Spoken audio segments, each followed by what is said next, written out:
You're going to read, no, my bad, Jeremiah, chapter 49. Jeremiah chapter 49, start at verse 16.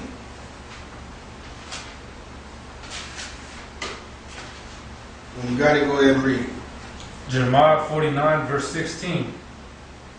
Thy terribleness hath deceived thee, and the pride of thine heart, O that dwellest in the clefts of the rock. Okay, we know Jeremiah chapter 49 is talking about the Edomites. Okay, and one thing you guys never do is bring out Jeremiah 49 and tie that in with Obadiah. It's speaking of the same thing. Read on. That holdest the height of the hill, though thou shouldest make thy nest as high as the eagle, I will bring thee down from thence, saith Yahweh. Okay, it speaks here of the Edomites making their nest as high as the eagle in the clefts of the rock. That's where the eagle dwells. And the Edomites were dwelling in the rock city of Petra. Okay, that should be simple right there. No long mysteries, no conspiracy theories. Even though all that stuff is true, what's going on with these nations and the governments, that's not what's being spoken of in the book of Obadiah. Read on. Verse 17. Also Edom shall be a desolation. Everyone that goeth by it shall be astonished, and shall hiss at the plagues thereof. As in the overthrow of Sodom and Gomorrah, and the neighbor cities thereof, saith Yahweh, no man shall abide there, neither shall a son of a man dwell in it. Okay, and that took place. All right. Okay, so let's get on to, let's go to Genesis. No, go back to Obadiah. Let's continue on there. Read verse 4 again. Verse 4. Though thou exalt thyself as the eagle, and though thou set thy nest amongst the stars, thence will I bring thee down, saith Yahweh. Now we got to them setting their nest amongst the stars. This is where a lot of you brothers out there start thinking about outer space. I call this the NASA breakdown, because it's wild. You think that, oh, they went to the moon, the eagle has landed. First of all, if you study the moon landings and Apollo missions, you just might find out that those moon trips did not take place. Okay? But even if it did, that's not what this verse means right here. Okay, so let's find out what the stars are. And we're going to do this with scripture before we give you a definition of the word star. Because many of you brothers already know what the word star means and who it refers to. But for some reason, you just don't want to apply it here. You give me Genesis chapter 37. And I want you to have Numbers chapter 24 on deck. Genesis chapter 37, read verses 9 and 10. Verse 9. And he dreamed yet another dream, and told it his brethren, and said, Behold, I have dreamed a dream more, and behold, the sun and the moon and the 11 stars made obeisance to me. And he told it to his father and to his brethren, and to his father, and his father rebuked him, and said unto him, What is this dream that thou hast dreamed? Shall I and thy mother and thy brethren indeed come to bow down ourselves to thee to the earth? Okay, so you see what the 12 stars or the 11 stars were referring to right there.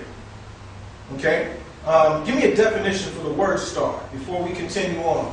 The word star in Strong's Concordance is word 3556. It means a prince.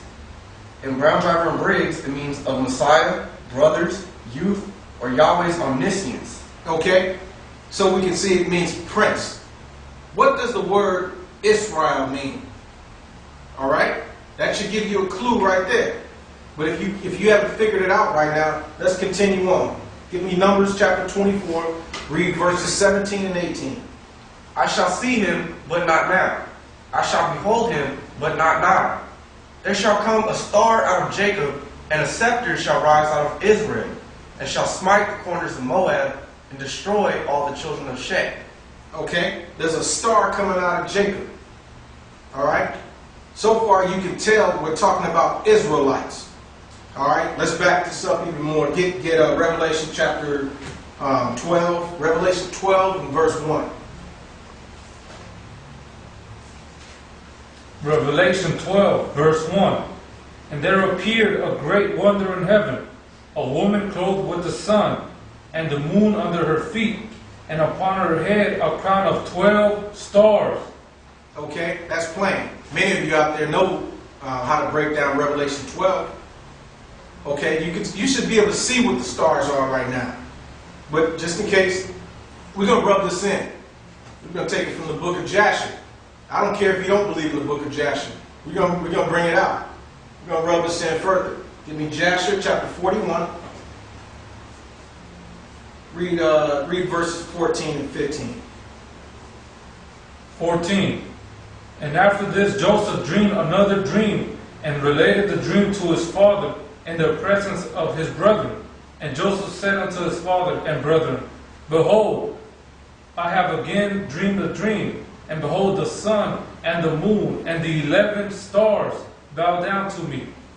And his father heard the words of Joseph and his dream, and seeing that his brethren hated Joseph on account of this matter, Jacob therefore rebuked Joseph before his brethren on account of this thing, saying, What meaneth this dream which thou hast dreamed, and this magnifying thyself before thy brethren, who are older than thou art?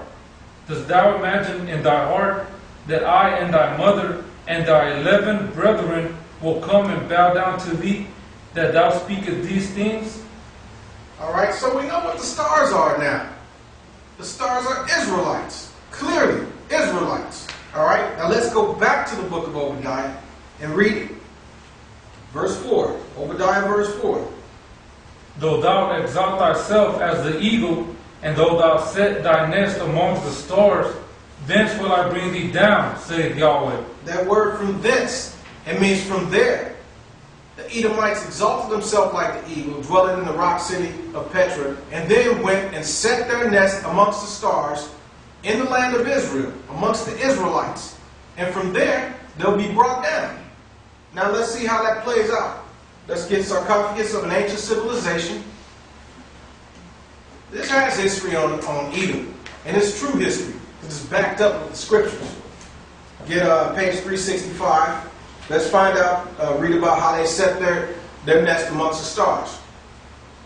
Shortly after Jerusalem's fall and Judah's exile to Babylon in 586 BC, the Edomites migrated, for some reason, from their particular home in Mount Seir to southern Judah and the adjacent portions of the Negev. And from that time onward, they were known as Idumeans. Okay, so they migrated for some reason. All right, and if you look down further, read further in that paragraph, in the next paragraph, you'll see why they migrated. Go ahead. Their migration was apparently due to the northern movement of the desert Arabs known as the Nabateans, who suddenly emerged out of the wilds of central Arabia.